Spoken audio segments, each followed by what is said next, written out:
Hello and welcome to another edition of Fours and Sixers, where we build up to the 18th edition of the IPL. We are looking at, we're putting out these videos on a team by team basis. We're now going to be talking about the Chennai Super Kings. I'm obviously Swaroop Swaminathan. I have with me Gomesh.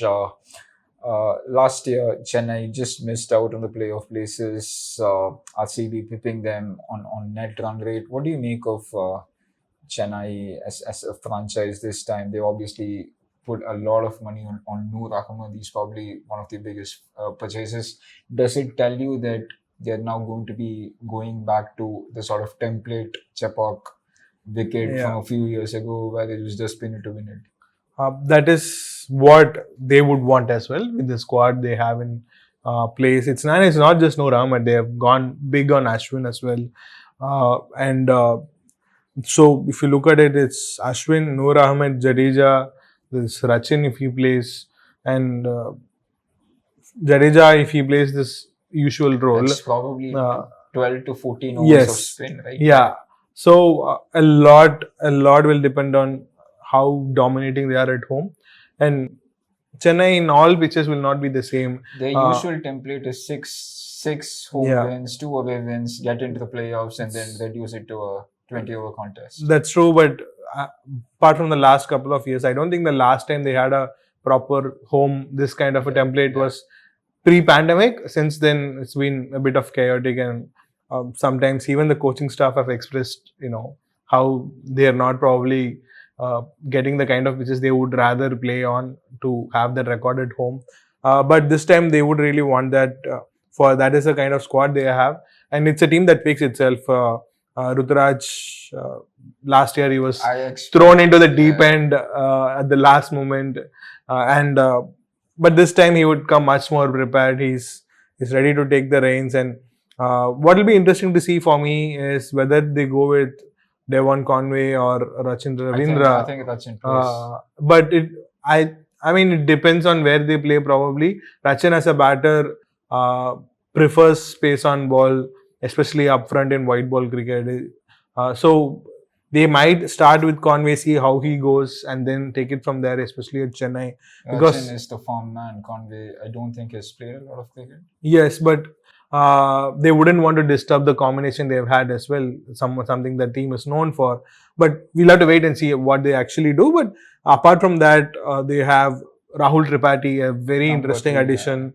And they have, of course, Shivam Dubey and then Jadeja. It's a team that has MS Dhoni at 8 or 9, to be very honest. And they also have someone like Anshul Kamboj, someone who should be watching out for a good pace talent coming up. Do not be surprised if he goes into the India A squad for the England series as well.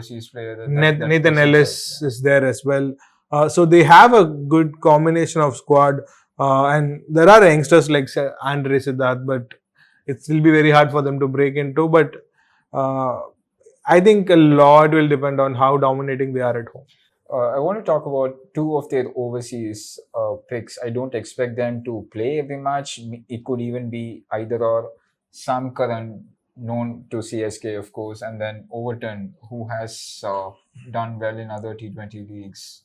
Yeah, I think Sam Curran probably... Again, I think Overton on Chennai wickets, because he's known for his variations, could be quite a handful. But it'll all, probably come down to the combinations and Patirana's injury probably, and how his body copes throughout the season. But they have rounded themselves nicely in terms of the pace department. They also have someone like Vijay Shankar, who has done really well in the IPL for Gujarat Titans over the last couple of years. He's going to be that number 6 for them. Jadeja, Shivam Dubey will be holding from 4 to 7 before Dhoni comes into play, and then Ashwin, of course.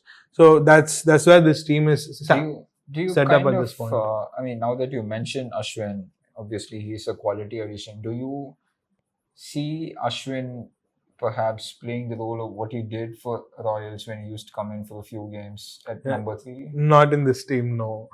They have a very set template, and they have the kind of players who are experienced enough to do what Ashwin was supposed to do for RR, whereas RR had a very young setup, and some of the players had a very similar kind of skill set. They were batting out of positions, which forced RR to do what they did with Ashwin. But here they have a template to follow. They have specified roles for players, and I'll be surprised if that happens.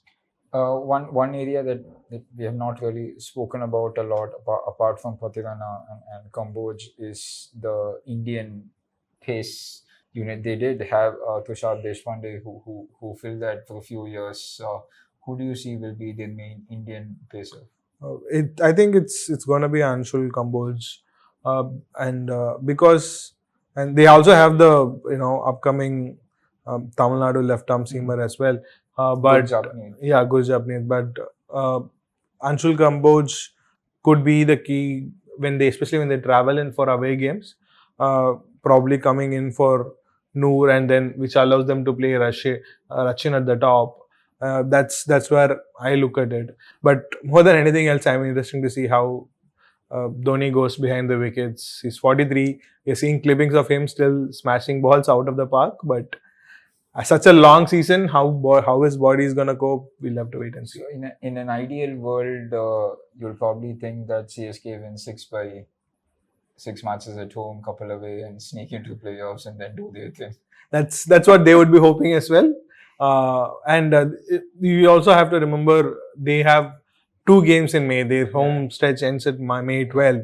A lot of games in April at home. So it also sets them up nicely if they have a good run at home as well. Interesting. That's all for another edition of Fours and Sixes. Thanks for watching. Stay safe. Bye bye.